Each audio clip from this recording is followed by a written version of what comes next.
Names. Our names are given to us the moment we're born. Historically, they made others aware of our profession, our nationality, and which family lineage we belong to. Today, our names are still our primary identifier. From screen names on social media to signatures on important documents, almost everything we do is connected to our name. In the same way, plants are assigned botanical names based on their origin, visual characteristics, and relation to other plants. The name can tell us the number of flowers, whether the leaves are thin, long, lobed, or round.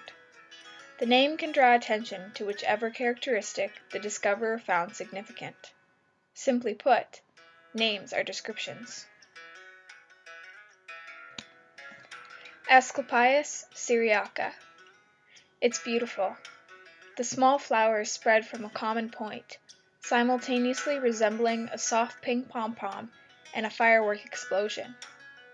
Beauty and power.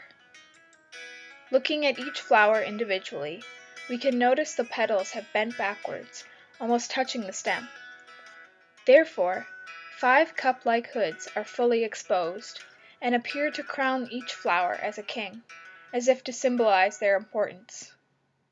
Between those hoods are small slits that lead to the stigmatic chamber, the female part of the flower.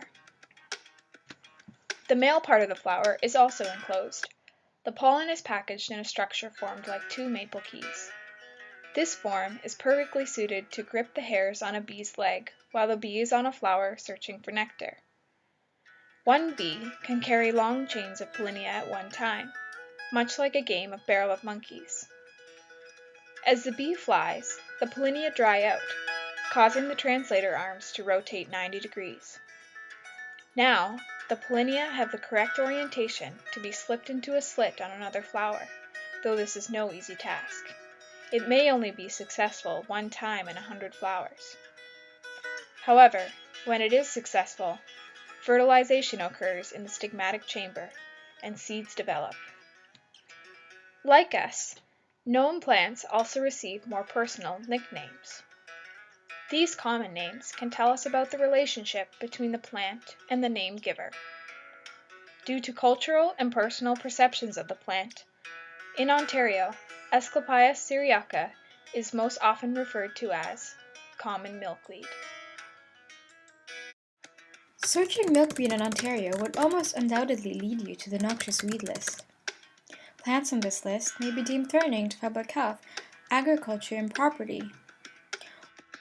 But milkweed is also an important host and food source for monarch butterflies, which means removing milkweed plants would severely affect the monarch population. Wait a minute.